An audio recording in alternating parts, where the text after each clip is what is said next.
and welcome to the Varsity Tutors StarCourse series, where in today's class, we're going to be learning not just the who's who of the animal kingdom, but also who eats who, as we explore how and what animals eat and the many other things we can learn from their diverse diets with our friends at the Cougar Mountain Zoo. Now, before I hand it off to your instructors for today, Sasha and Jordan, to get us started, there are a few things I want to make sure that we keep in mind. Now, please bear with us as we are going through a live tour, and we're going to have the opportunity to interact with and to learn from some potential animal guests today. So please bear with us on the connectivity as we walk through and peruse different areas of the zoo.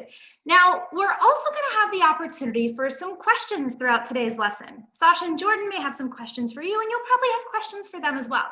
So feel free to use the chat on the right-hand side of your screen to both ask and answer questions throughout the lesson. Now, if we don't get to those questions right away, not to worry, we're going to save a couple of minutes toward the end of the lesson specifically for Q&A. We're also going to have the opportunity to lean into the screen for a selfie toward the end of the lesson, possibly with one of our live animal guests. I don't want to spoil too much. So be sure to have a camera handy, because if you post those selfies on Instagram and you tag us here at Varsity Tutors, as well as the Cougar Mountain Zoo, you'll be entered to win a 1-week subscription to the virtual summer camp of your choice. I'll talk a little bit more about that prize and a couple of the specifics on how to enter toward the end of today's lesson, but for now, I'm going to go ahead and hand things off to your instructor, Sasha, to get us started with today's lesson. All right, well, hello everyone, welcome. We are so excited to be hanging out with you all here today. We are located at the Cougar Mountain Zoo out in Issaquah, Washington, just a little bit outside Seattle. So hopefully maybe a couple of you on the west side here have heard of us, and maybe even over on the east side of the country have heard of us. But regardless, we have a lot of fun animals and information to share with you today. Now, what was said, we're going to talk about the really cool things that animals eat, whether it is what they might eat here at the zoo or eat out in the wild. Now, there's 3 different kinds of grouping of animals we're going to focus on. One will be a carnivore, another one an herbivore, and of course, a mixture of the two, an omnivore. So we're going to look, though, at some unique features of those animals first as we go on. Oh, and you guys are going to be seeing and hearing some fun zoo activity throughout the day too, so just a heads up on that. Now, for animals in the wild, all of them, and actually everything, needs things to sustain themselves, so nutrients. So even from the little plants on the ground that get soil to supply from them, there are animals that are going to eat those plants, and then animals that are going to eat those animals. So that's all part of a unique feature called a food chain. So it goes from one to the next to get all those nutrients to be big and strong. Now we're going to start at the bottom of that food chain, and we're going to focus on an animal called an herbivore. Now, anyone guess what an herbivore might be? Enter it into the chat. So I'm going to start gathering my herbivore items. Jordan, you see any guesses? What do you think an herbivore eats? Let's see, Jordan. Let's see. Somebody says plants. Wow, right out the back. Good job. That is correct. So an herbivore is an animal that eats plants. Now, this funny thing I have in my hand is a skull of a reindeer. Now, a reindeer you'll find in the northern parts of the world. They can live out in Europe, Asia, Greenland, and even northern North America. But they're known there as a caribou. Now, an herbivore is a plant eater. And right off the bat, looking at this skull, there are some unique features that say just that. First one we're going to look at are these teeth. Now, as we see, these special teeth here are called molars, but as you can tell, they're flattened. So those flattened molars there help to mush down on all of that plant matter so that it squishes it nice and small to be able to then swallow. Now, a lot of the time, too, herbivores will have their eyes focused on the side of their head. Now, for me, my eyes are looking straight forward. That means I can see pretty much all the way to about here and all the way to about here. So I'm going to be having this peripheral view, while an herbivore can actually see pretty much here, all the way back here, and all the way again. That's so it can keep its eyes peeled for a predator. So you're going to have herbivores that have their eyes located on the side of their face versus most predators and even omnivores that are looking straight forward. So the reason, though, why these herbivores have to mush up that plants really, really fine is because of their digestive system. So an herbivore digestive system has a lot of cool features. There are some herbivores that actually can have 4 stomachs. That's insane. I wish I had 4 stomachs. I just have 1 though, so I only can eat so much ice cream and tasty food. Those herbivores though will have those 4 stomachs to be able to properly digest all those nutrients of plants, because believe it or not, plants are really hard to process. You have to go through all those digestive enzymes to be able to properly break down and eat their food. So those herbivores are going to go through those bits and pieces to get all the nutrients they can. Now, some herbivores, silly enough, will even puke up their food and eat it again. And I know it's kind of gross if that's not what we think of when we want seconds, but that really does help to compress and eat and design and digest all those tasty foods. Now, here at Cougar Mountain Zoo, we're going to learn a little bit more about what herbivores eat and actually see some of their food there. What I am going to show you is in a zoo setting, since we do have the proper nutrients you'd find reindeer would eat, but we give them extra special stuff that goes along with a lot of our other herbivores, like our lemurs. So lemurs in the wild would eat different leafy plants, different tall grasses, and even things called tamarin pods, especially ringtail lemurs. But here at the zoo, we don't have too many of those around, but we still want to make sure they get all the nutrients they need. So I did find, though, some of their favorite foods here at the zoo. These are some of their dry, tasty treats. Now we have one that's designed for super duper veggie eaters, and another one that's designed that they might eat a little bit more in the wild, like different types of fruits or flowers or pollen, all sorts of things. Now it looks, a little silly, like I wouldn't really, almost like cereal, but this makes sure that in a zoo setting, these animals get all the nutrients they need. And so we want to ensure that their diet's well balanced, especially like you guys at home probably have special types of, treats and even vitamins that you might take to be big and strong. Now, we do feed them this, which is really important, but we also want to make sure our animals get fresh food as well. So I actually snuck into the zoo kitchen and I stole some of the lemur food. So if you see, the zookeepers have this prepped for the lemurs to eat. And what can you guys spy in there? Can you guys see what kind of food the lemurs eat? Jordan, do you see if anyone has an idea of what they see in there? Looks like banana. Yeah, that's my favorite one there. Anyone else see anything? I don't know. Can we see what that orange thing is? Maybe a carrot. Good. You guys have great eyesight, just as well as a lot of these animals do, funny enough. Is that a pickle? That is not a pickle. That was a good guess. That's actually a cucumber. So close, very close. So this fresh food is also just as important as that dry food in order to provide a well-balanced meal for our zoo animals here at Cougar Mountain Zoo. So in the wild, those lemurs would have to forage. And what forage means is exploring and looking for all those tasty treats while they're walking around or climbing or jumping around too. So here at the zoo, we will still provide for them. And if you guys had a chance to check out last year's, we talked about enrichment. So what we'll provide for our lemurs here are fun enrichments as well. So an enrichment is giving the animal something to do. So instead of it being beautifully presented in their tasty bowl there, the zookeepers will actually hide it also throughout their habitat. So those lemurs have to climb up the vines or go down the logs to try to find all their little treats. And it's a great stimulation as well as exercise for them. So that's a cool amount of stuff on herbivores. Now what we're going to do is we're going to walk up that food chain and look at our carnivores. So I always love this too. I want to see if anyone can guess who this would belong to. So any guesses? You can start typing them in now. Take a good look at the teeth. Good look at the side. What are we looking at, Jordan? I think somebody guessed bear. That's a great guess. We're going to talk about bears in a minute, funny enough, but I'm looking at strictly a carnivore or hypercarnivore, which is a big fun word. A lion? Oh, you're getting close. Now, here at Cougar Mountain Zoo, on the last presentation we did, we actually featured this animal. So it's actually bigger than a lion in certain parts of the world. A tiger. There it is. Good job. I knew someone would get it. So this is actually the skull of a Bengal tiger. Now, what is amazing with carnivores is not only do they have those neat, skeletal features like those herbivores do, but these teeth are massive. So this one right here, I'm just going to give a spoiler with that. This is called a canine. So canine is a big, sharp, pointy tooth that a lot of animals still have, but they definitely have this for a special reason. This, and holding in my hand, is called a replica. That means it was molded from a tiger tooth, but it is not a real tiger tooth. But here's the thing. Do you see this upper part? Do you see how far up that tooth goes into that skull? That's because a carnivore is a meat eater. So a meat eater will have to hunt for its prey. And there's a whole variety of different types of predators out there that hunt for their food. Well, a tiger, since they can weigh 400 to 500 pounds, depending on where you live, have to catch a big animal in order to be able to sustain for their food. So they need those big old canines to grab onto their prey. Now, another really cool feature of these teeth is one of my favorite words in the world. I don't know why. Are these special teeth here? Those are called carnassials. Now, they shearing tooth. So as we learned with those herbivores, they have those teeth that mush up the grass and the plants. These teeth shear the meat from their prey.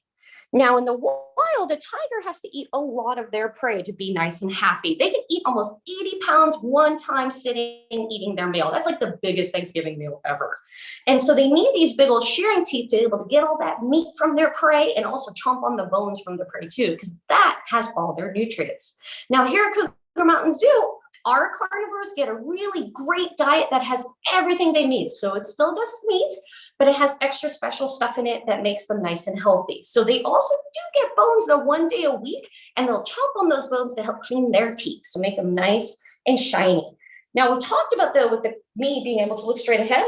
There are those eyeballs. So this is where those tigers would see straight ahead. So they'd be searching the jungles and the forest, looking for their prey with those eyes straight forward. Now, as much as I love all these features on the skulls here, there's more to just being a predator than having those cool features. You need other stuff to help out in your environment. So say tigers were, maybe bright pink. Their prey might be able to see them depending on what their colors are that they can take in with their eyes. Tigers have a very cool feature that help them blend in. So believe it or not, the stripes on their body are a big part of why they can be predators. It helps to blend in with their natural environment. Each tiger has about 100 stripes on their body, and those stripes then help to camouflage as they walk through the forest. So that prey might be eating those nibblets of grass there. If that tiger's walking around, it stops. The prey can't see him. So this is a great feature that these animals have in the wild in order to successfully be predators. So we're going to put Mr. Tiger down here. Ooh, I almost forgot this. I have to put this here. So in order to be a predator, you have those special features. Friends, this again is a replica, but this is a real or based off of a real tiger claw. So in order to hunt their prey, they have to grab hold of it and give it a little nibble, which is very tasty. So now we've learned about an herbivore. We've learned about a carnivore. Let's smush it together. And we're going to learn about an omnivore. Now this skull is again going to be kind of familiar. Someone had guessed it, but I want to see. Almost looks the same as that one, but kind of mushed together with the other one. Any guesses as to what this animal may be? So this one is a bear. All right. Well, I'm guessing the person that said it before said it again. Yes, this is a bear. So believe it or not, bears are considered omnivores. Now, they're not the biggest hunters, but they're very good at being sneaky and stealing food from other animals, especially the cougars out here in Washington. When a cougar hunts their prey, usually the big old black bears will come up behind and take that away from them because they are much bigger than the cougars. Now, here's the thing. We learned about molars that help to mush down the food like plants. So they would have that when they would eat plants and berries, apples, all sorts of tasty treats like that. And then we've got those big old canines again that help to rip away and be able to eat meat. So if we look, I'm actually gonna open up this jaw. So look at those teeth. You have those flattened molars in the back that help to grind down food, but you still have those big old canines that help to grab and secure the food as well. So this is an awesome example of a mammal that has a mixture of being an herbivore and an omnivore. And again, just is amazing, all these great features that these animals have and attributes to helping them eat what they eat. Now for the bears here, they also do have their eyes facing forward. And that again is so that they can keep an eye on things, but even go and take things away or hunt smaller animals when they have a chance. Now, the omnivore we're going to learn about next is one you'll find down in South America. So in South America, there are some kind of crawling animals about yay big. They have their legs here, legs back there, and a big old tail. Now, any guesses to what I might be describing? It is not an aquatic animal, meaning it doesn't live in the water. It is a terrestrial animal, meaning it lives on the ground. It's also got scales. and it lays eggs. Any guesses as to what kind of grouping of animal I'm talking about? Well, somebody said snake. Oh, you're on the right track. So we got the scales down, but these got legs. Okay. Yeah. Reptile. Fabulous. So we are going to be now focusing on our first animal of our presentation here. And we're going to see if it's going to do a little hunting for us. Now, I'm going to talk about, this is an omnivore. So I'm going to put a little kind of blanket down here to have them do some hunting. So this omnivore has about 60% of its diet in the wild is protein or meat. So it will hunt small mammals, insects, invertebrates, maybe eggs, things like that. And then it does eat some plant matter and a little bit of fruit. But we're going to see its hunting skills in action. All right, Jordan, you ready to hold tight for a sec? Yes. All right, I'm going to get us ready. So in the wild, this friend here will be using so many neat senses in order to hunt its food. One of the main senses is going to be its tongue. So the reptile we are focusing on today is our black and white Argentine Tegu. Like you actually see it now. So this is Vito. Vito is 3 years old. They can live to be about 20 years old. They're one of the larger of the reptiles out there, and he's actually still shedding. So you're going to see some little bits of his skin coming off because that's how reptiles are able to grow. And so what Vito is doing is he's flicking his tongue out like that. He's taking in. This is actually a great way that they can determine if there is prey around, which direction it's coming from. And that forked tongue, that information, those particles will go up into what's called a Jacobson's organ in their mouth. It's a special part of their body that can then decide and sense what is going on. They also do see, if you see their eyes are still on the side, but can still look forward. So they're not like a chameleon where they can put them all different directions, and they still have pretty darn good eyesight. A lot of times they think lizards might not, but they can. So he's going to take in that information of where his prey is and then hone in on his eyesight to find where it's at. All right, Jordan, I think they're ready to see some hunting in action. Yes. All right, so I mentioned it is an omnivore, and in the wild they would hunt little insects. Well, I do have some insects, and we'll see if he's interested in hunting. Good job, buddy. All right, friends, I'm going to put this one down and see if he's going to be able to find it. Oh, he said that was delicious. Oh, there he goes. He got it. He got it. So, friends, these are just little feeder crickets, and this is part of the fun diet that the animals eat here at the zoo, depending on the species. Now, he also gets a mixture of different fruits and vegetables that he's also able to eat. Wow, he just gobbled those right out. But the crickets are just as important for his overall diet.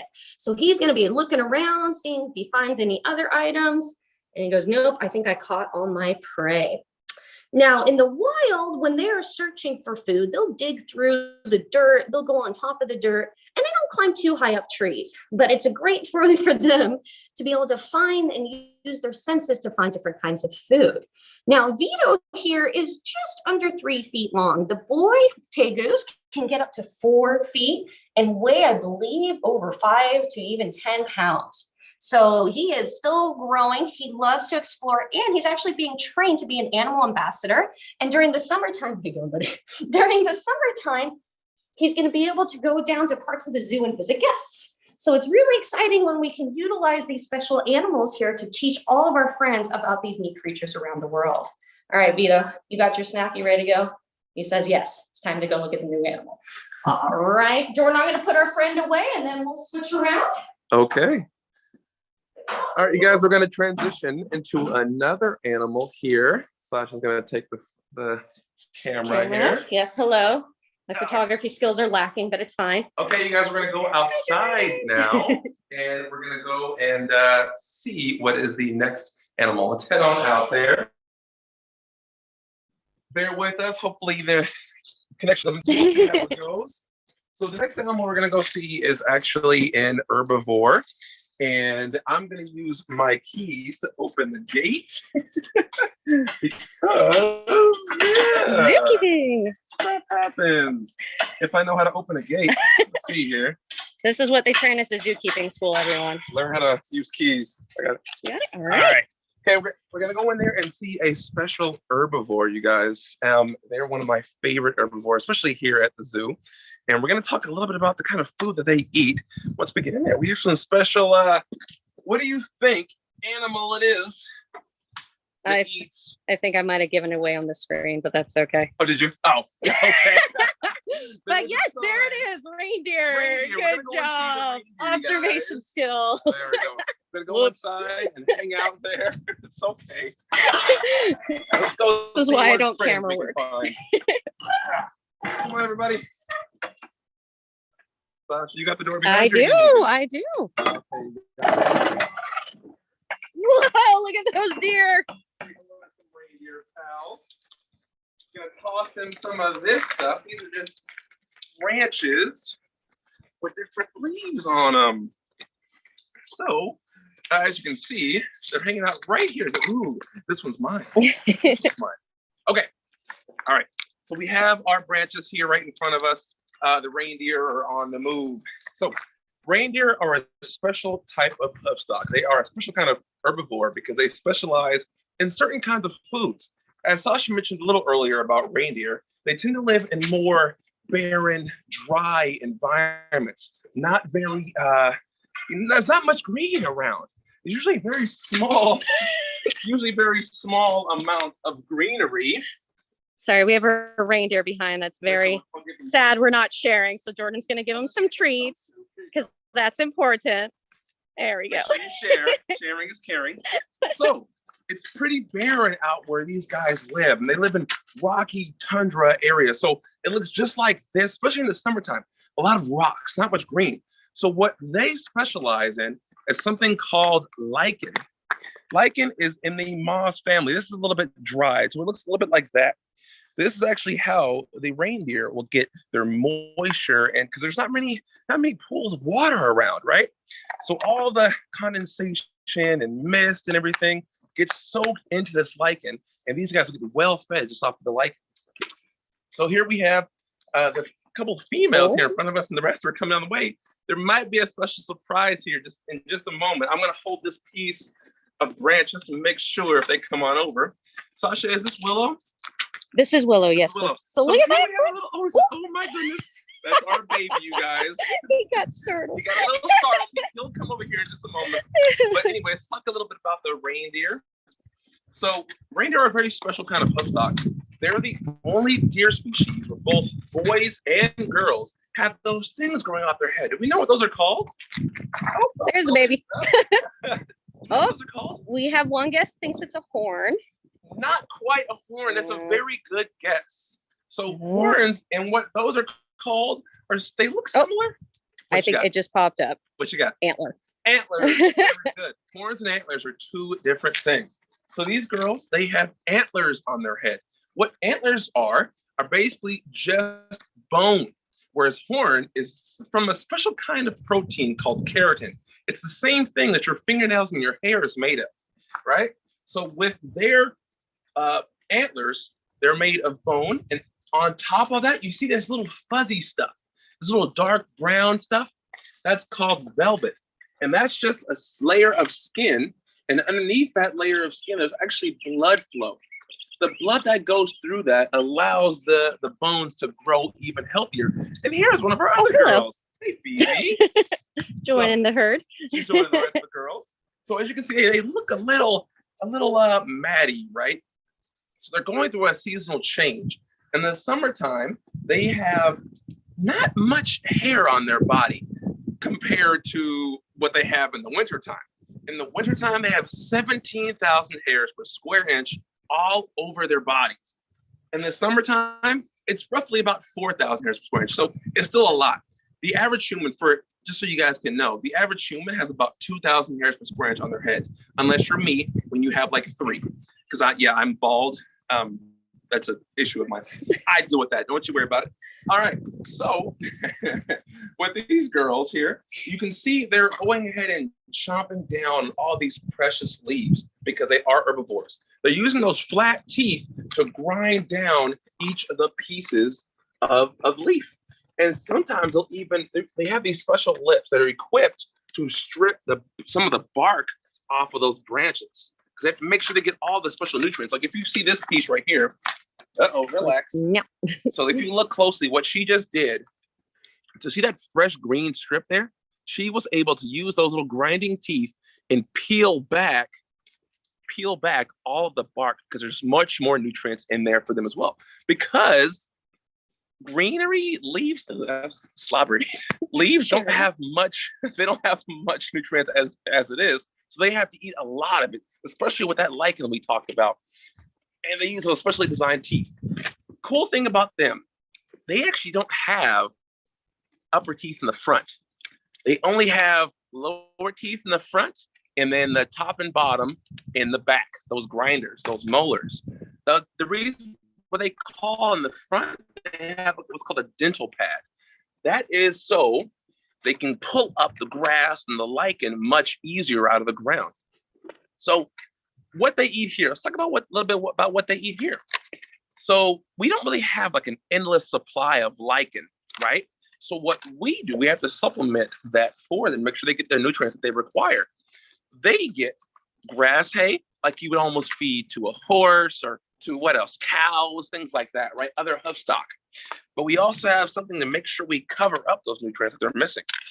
Now these, what we call reindeer pellets, that the lemurs were getting, that Sasha showed us a little earlier. So these pellets have all of the vitamins and minerals and nutrients that they need to get healthy and strong.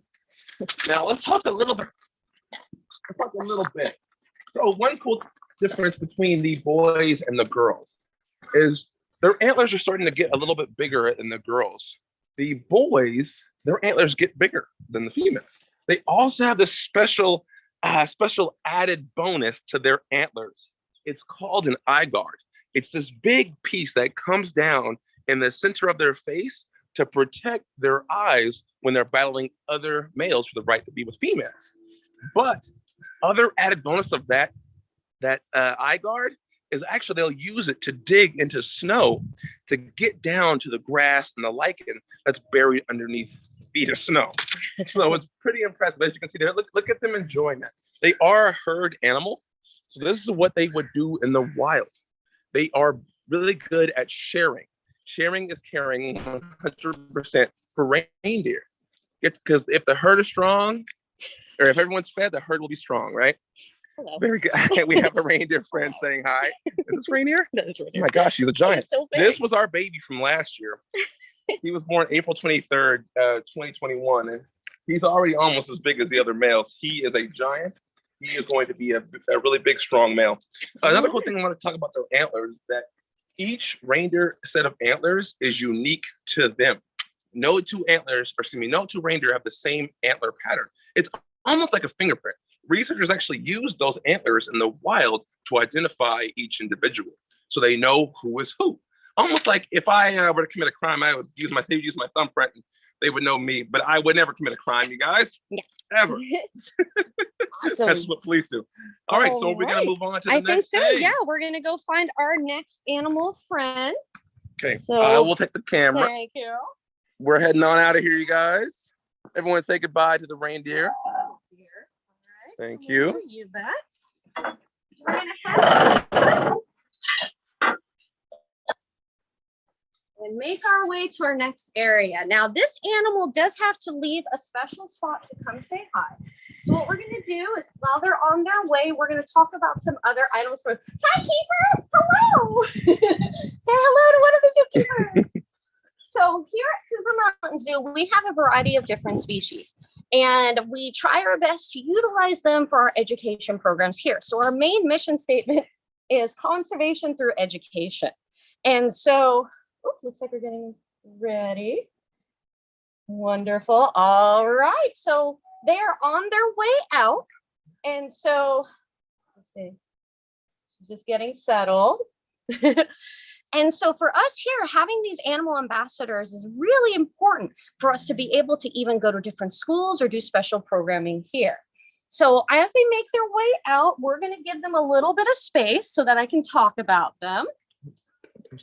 Let's see if the zookeeper, is this a good spot, zookeeper? Awesome. All right, friends. So we were talking about herbivores a moment ago. We talked about omnivores before that. Now we're going to start on our predators. Oh, sorry, I love this animal. So friends, this is Bubbles. Bubbles is a great horned owl. You'll find them throughout parts of North America and even down into South America and Central America. Now, Bubbles is called a raptor, and that is a bird that consumes animals. So for Bubbles there, her talons are really a big part of being her.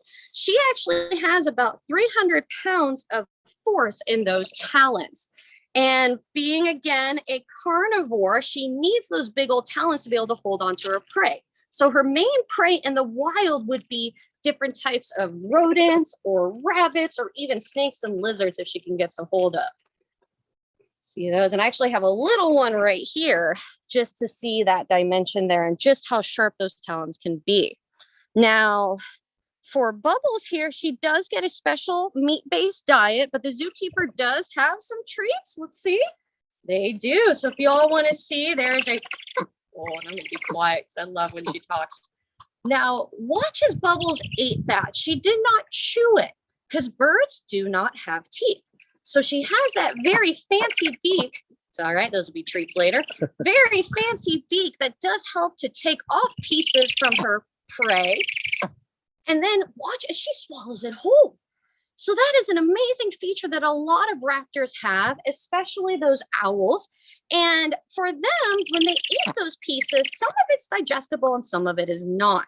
So she actually has two stomachs that food will go into. The first one starts to break down the pieces, but when it goes into the second one, some pieces can't pass. So after a few hours, she'll actually then put it up, and then we'll find an owl pellet later on. Now, if we look at her face too, we talked about how these predators have unique features that help them to be what they are. Bubbles there has a few just by looking at her face. So if you see, she actually has kind of that, I can't think of the term right now, like that plate on their face where they can you think of the word? Of course I can. Ocular place. Yes.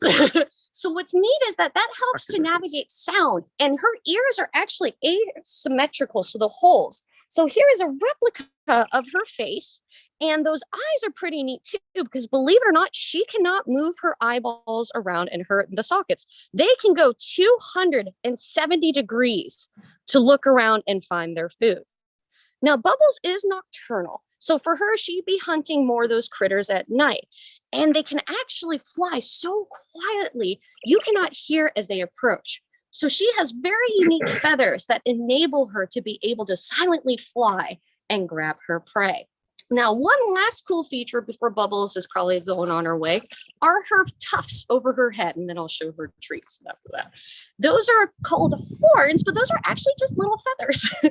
There's nothing behind it. Her skull is really the only bone part on that part of her head. I love now the horns are floating in the wind there. And it's thought to maybe help to talk to other owls in the area for like territory. They can kind of move them around a little bit, but there's really no other purpose for them. But it's awesome to see different variations of different carnivores and those unique features they had. Now, as I mentioned earlier, when Bubbles would eat her food, since she can't fully digest it, they do regurgitate some of it into a pellet.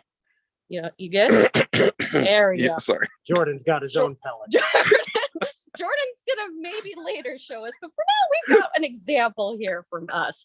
So for owl pellets, you might find these around out in the wild, even on fence posts and things like that. And it's because they can't fully process that food. So Bubbles, we're good? I think we're good. Thank you, Bubbles. So we'll see you later. Bye, zookeeper.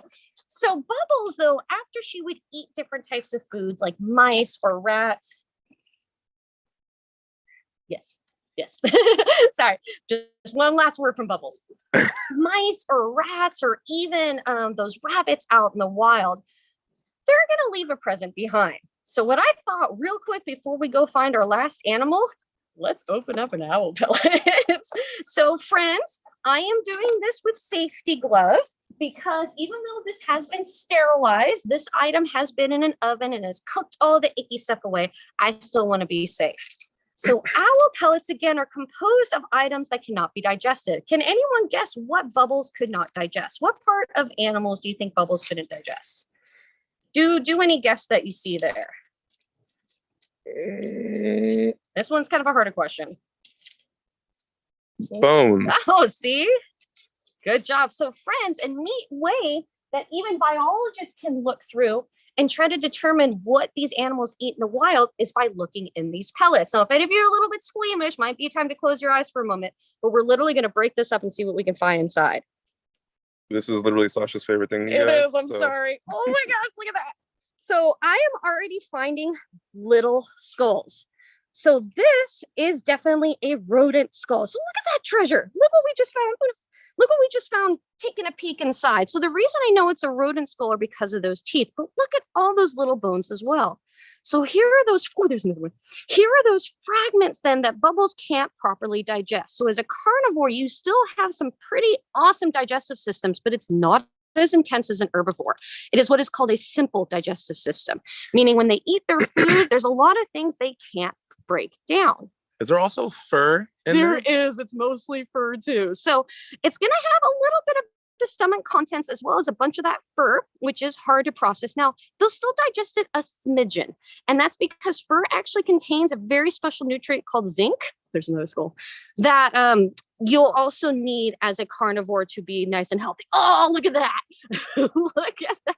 That's a little skull. It's a little skull. So again, most of these items in here are going to be from rodents. So they actually, carnivores are very important too for minimizing infestation. So by preying upon certain animals like that, you're going to also be able to ensure that there's no disease being spread in certain parts. Now, not all rodents carry disease, but you know, it starts getting close at a period of time. All right, friends, I'm going to put this little treasure away. And then Jordan and I are going to switch and we're going to go check out our last animal here because time has just flown by. Actually, I lied. I'm taking, yeah, I got it. And then all right. We're good. So you focus. I'm going to see what I can do. Okay, you guys. So you all know what this place is called, yeah? Cougar Mountain Zoo. So of course we have to visit the Cougars. So here, let's walk on over to our 3 Cougars here in this exhibit. They are siblings, as you can see. One of the girls is, look, she's really curious to meet you guys.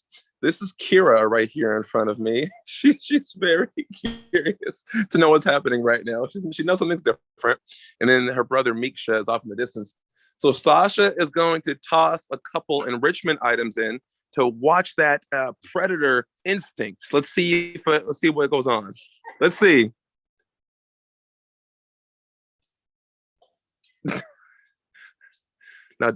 Now don't try this at home, guys.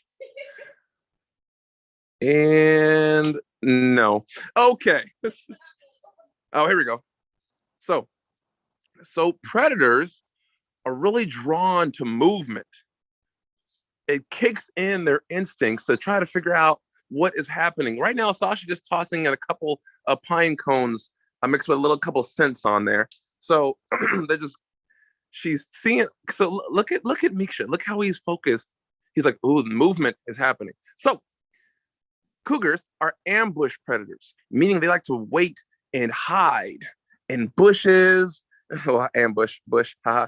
Yeah, haha, like that. Okay. No, they like to wait and pop out and attack prey unsuspectingly. So look at the way Miksha stalks and moves so cautiously, sniffing around. This is how he would track down prey. He would find a scent trail, slowly move around, and then locate the prey, and then wait in a bush until he can sneak up on them without them knowing. Now, Kira here, she's actually one of my favorite girls. We don't have favorites here. No. But she is keeping her eyes on us. This is what they do. As Sasha mentioned earlier, those forward-facing eyes is what they need to track the movement.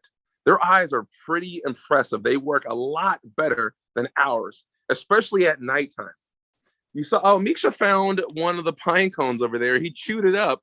We missed it. I'm sorry, you guys. he did pick it up and see what was going on with it. But look how cautiously he walks to make sure he knows what's happening. Sasha, do you want to say anything? Yeah, I can actually switch off too. Oh, I want to show the last sure. little bit Here of we go. goodies. Thank you. So yeah, so Jordan's gonna grab some other biofacts to kind of demonstrate the neat qualities that these animals do have. Yeah.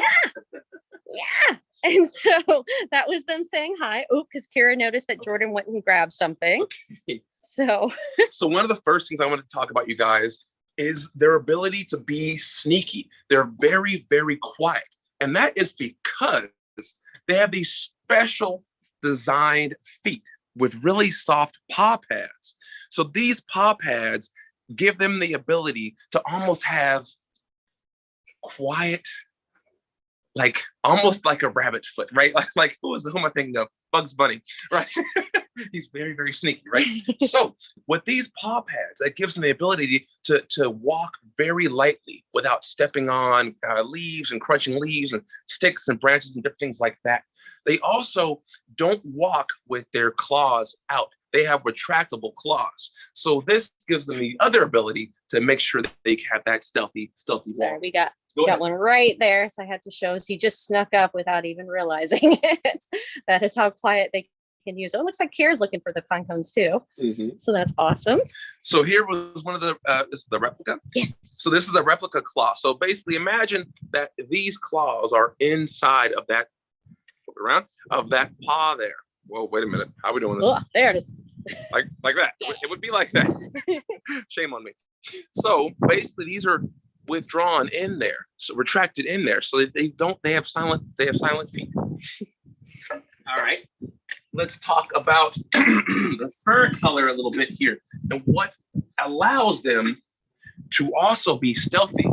So this fur color, what color is that? It's a tan, brownish color. So that coat also gives them the ability to almost go invisible out there in the wild when they're hunting their prey, because this color blends in pretty well with the shade of a tree or a bush, because their prey, like deer and elk, can't really see in the greatest of colors. They usually, well, typically depends on what deer you're talking about, they see in grays and greens, and they don't really have that full color spectrum. So this coat blends right in with the background and the shade of their coats. All right. Now we can talk about also, again, though, the ability as a carnivore of what they're eating. As Sasha mentioned earlier, it does seem like a pretty small face compared to a tiger, right? But they have these cool teeth right there. Do you remember what those teeth are called? Said it at the beginning. Mm-hmm. Oh my gosh. I'll give you guys a moment. Oh my gosh. Teeth, yes. Mm-hmm.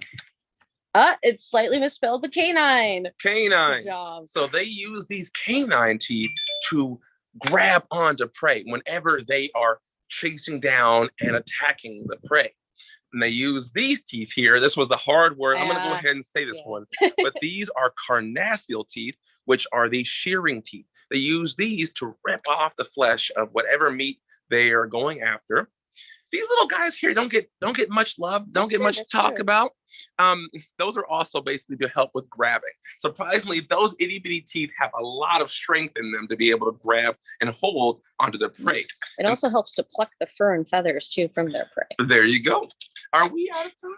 I think we have 1 minute. So Okay. I don't know if we just want to wrap up and then we will get ready in moments. So yeah, Jordan, if there's any last little thing you want to say. Well, I just want to say pound for pound, they are they are the strongest of all the cats, because given their size, they can take down prey as big as full-grown elk on their own. As you can see, that girl there, Kira, she's only about 95 pounds or so. And then the boy is about 145 pounds, 150 pounds. So that small of a cat can take down full-grown hundreds of pounds worth of elk. Really impressive. One of my favorite facts about these cats. Yes. Awesome. Well, thank you, Jordan. So friends, that does conclude. We'll grab that. We'll do that. Our general presentation. We really hope you guys learned some cool things. We're about to go get ready to start getting for our selfie and Q&A. So we'll throw it back to you guys at Varsity Tutors.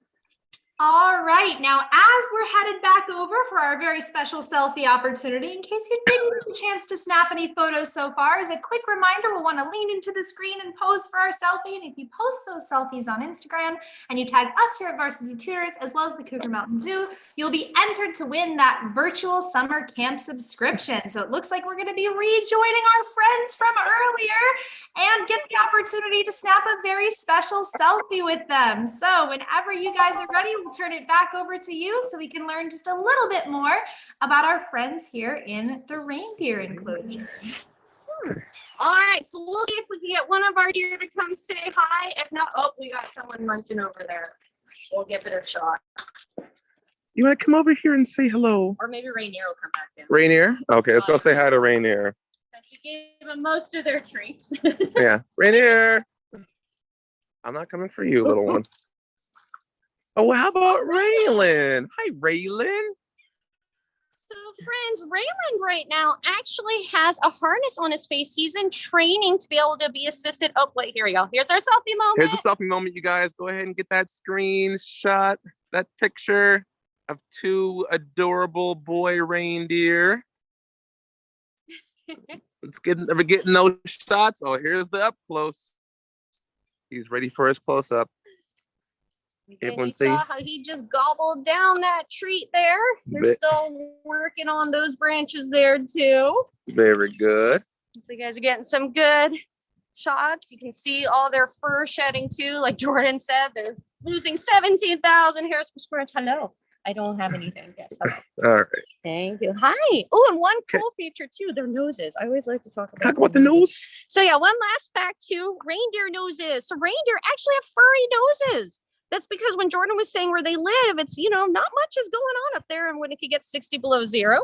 So they need to have those furry noses to be able to smell 3 feet through snow to find that lichen and other food. So that's one of my favorite features of reindeer are their adorable furry noses. Thanks, Rainier. I'll have to clean that phone later.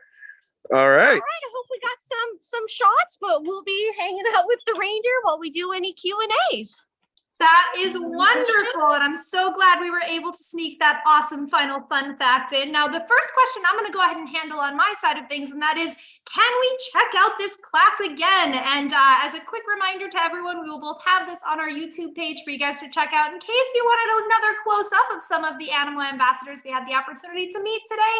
And we'll also have an email going out to you all in just about an hour that will have that link as well. Now, we had lots of really, really wonderful questions, but the very first one is going to take us all the way back to the beginning of today's lesson and deal a little bit with those teeth that we saw. Now, we had a very important question about whether our tigers and some of our other carnivores ever get cavities. Oh, that's a great question. So here at Cougar Mountain Zoo, we are very, very fortunate, like a lot of zoos, that we can always have a veterinarian check out our animals. But as zookeepers, we're one of the first ones to make sure that we're checking on our animals to see how they're doing. So for our tigers here, we've had to have a couple that have had some little special procedures because they got too excited, might have broke a tooth, which in the wild is pretty common. But you know, it's pretty rare when they get cavities. Now, in the wild, when those tigers do consume their food and they are eating those bones, they do have a higher chance of getting little infections like that. And it's because they're chewing down those carnassials when they're munching on that bone, and they can create little holes and crevices. So in the wild, they can develop some dental problems, and you have a reindeer that's saying hi to you, Jordan. Can develop some dental problems, but you know, here, if we ever do have anything like that happens, we have a veterinarian that can take care of them. So that's a good question. The good thing is, at least since tigers don't really eat like ice cream and cookies and stuff like that, at least the sugar isn't as bad. Not too many sweet things. Not too many, exactly.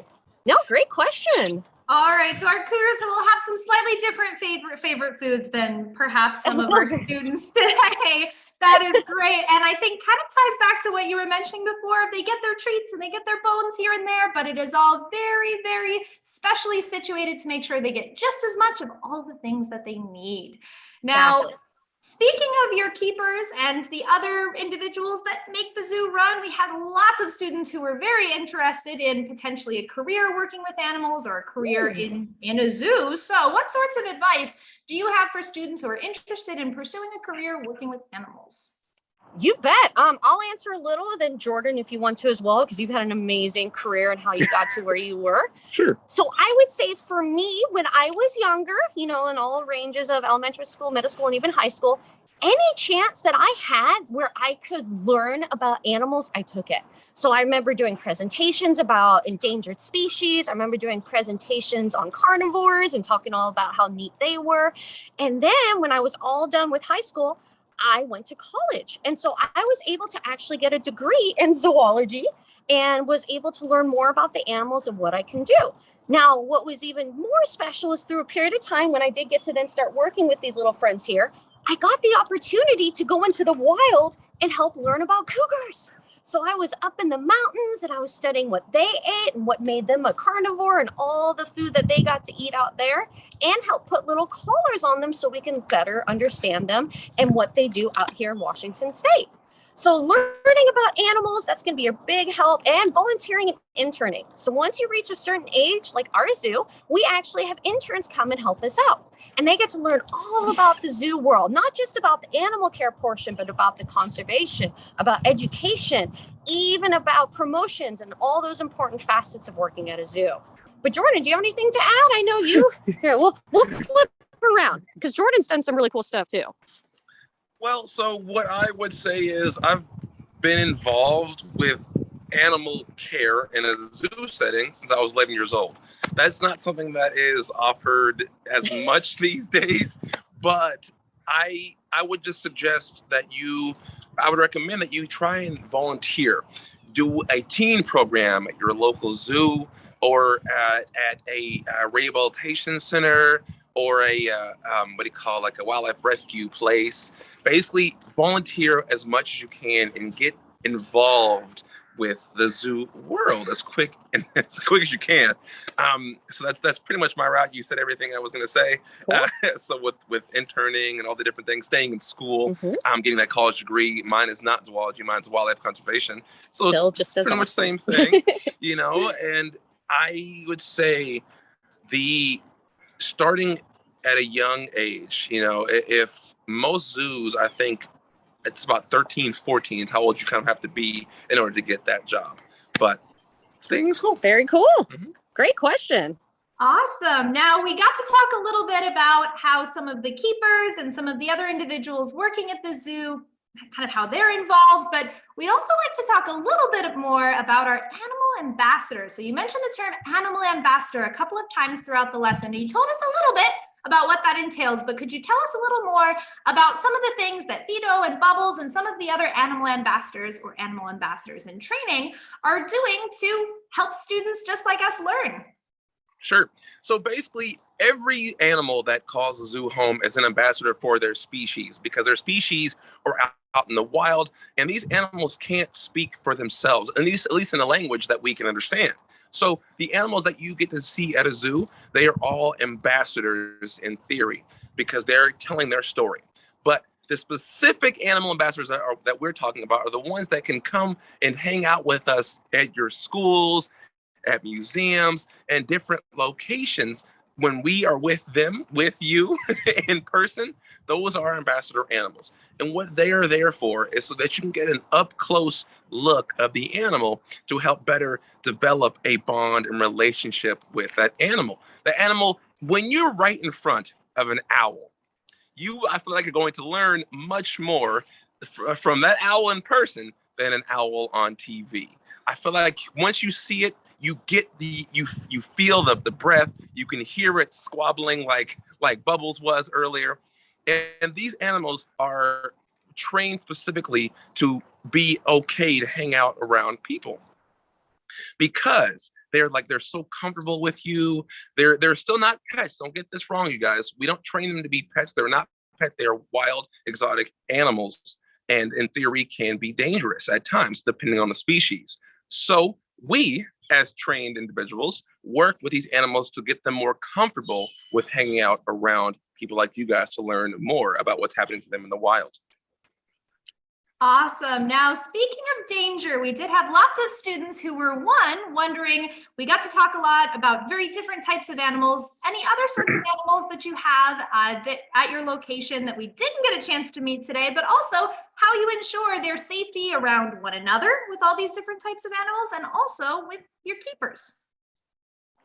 Sure. So we do have a couple other carnivores here. So we have the cougars, as you guys saw. We also have our 3 Bengal tigers, as well as we have gray wolves. So those 3 animals are the what quote unquote bigger predators that we have here. And each of those animals has an individual exhibit. Now, except, so we have our wolf pack. There are 4 wolves together.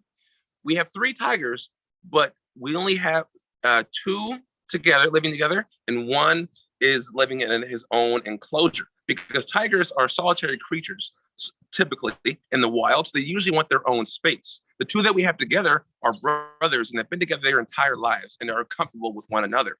To make sure we stay safe around the big carnivores, we do what's called protected contact. That means there's always a barrier in between us and them, and we don't go in the exhibit or the same space with that carnivore, to make sure we are protected as well as they are protected.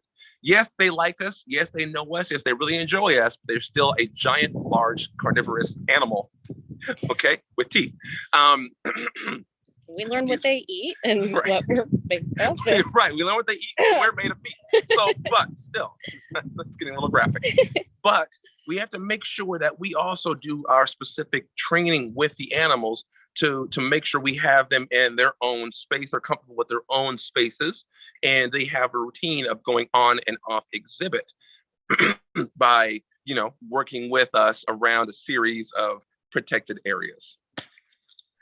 Awesome. That absolutely answers our questions. We had lots of students who were very excited. We get to see these animals up close, but also want to make sure that everyone's safe along the way. So that is wonderful. Now it is getting to be about that time, but before we round things off for today's lesson, you've given us so much wonderful information for students who are interested in learning more about careers working with animals. But do you have any other final thoughts for students who are just interested in learning more about animals and how they can help them at home?